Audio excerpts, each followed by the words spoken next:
In this movie we will take a look at 3D space and, to be precise, the X, Y, and Z axes and what they do to each other as well as in 3D space.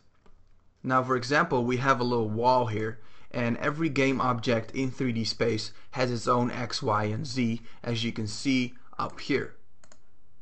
Now the X, Y, and Z position is what keeps our object in 3D space and determines where it is in 3D space. Now, it is best to remember exactly what X, Y, and Z do and memorize it by heart. To make it a little easier, most 3D applications use the same color for X, for Y, or for Z. Now let's start with the easiest one, which is Y. Y is always represented with the green color and means up. It is easy to remember that Y is up because the letter Y is the longest one from X, Y, and Z.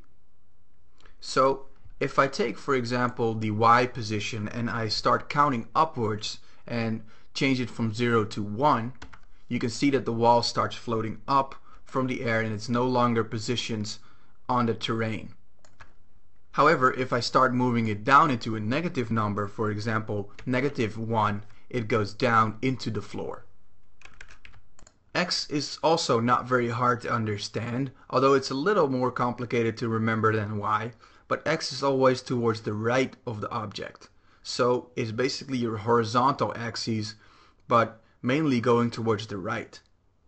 X in most, if not all, 3D applications is represented by a red color, and if I would increase the number of X to say 57, you can see that the cube starts moving towards the right, and if I start counting down, for example to 54, you see that the object starts moving towards the left. So same principle as X and Y, pretty self-explanatory, but it might be best to remember that the red color is always X and X is always towards the right. Now for Z. Z is new in the games world. Not that new, I mean 3D games have been around for a while now, but games used to be two-dimensional only, and then we only had X and Y.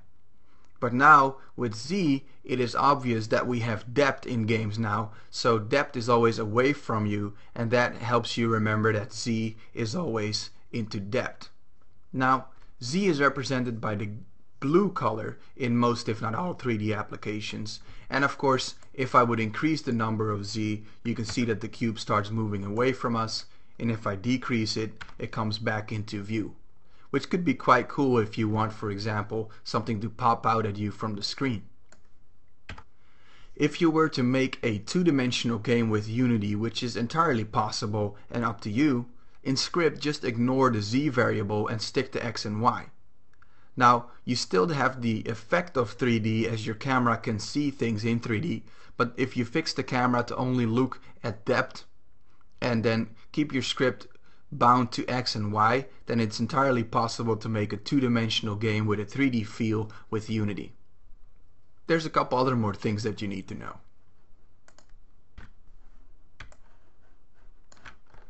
Remember in school when you needed to draw X and Y axes and then do calculations with formulas and those sort of things?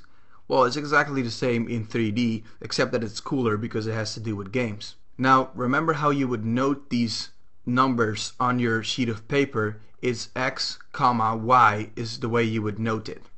Now in 3D world, this is called a vector. X, Y is a vector notation. In 3D, of course, it adds a third one to the mix, X, Y, and Z, and in Unity, this notation is called a vector 3 variable. So not a vector, but a vector 3 because it has to do with 3 numbers.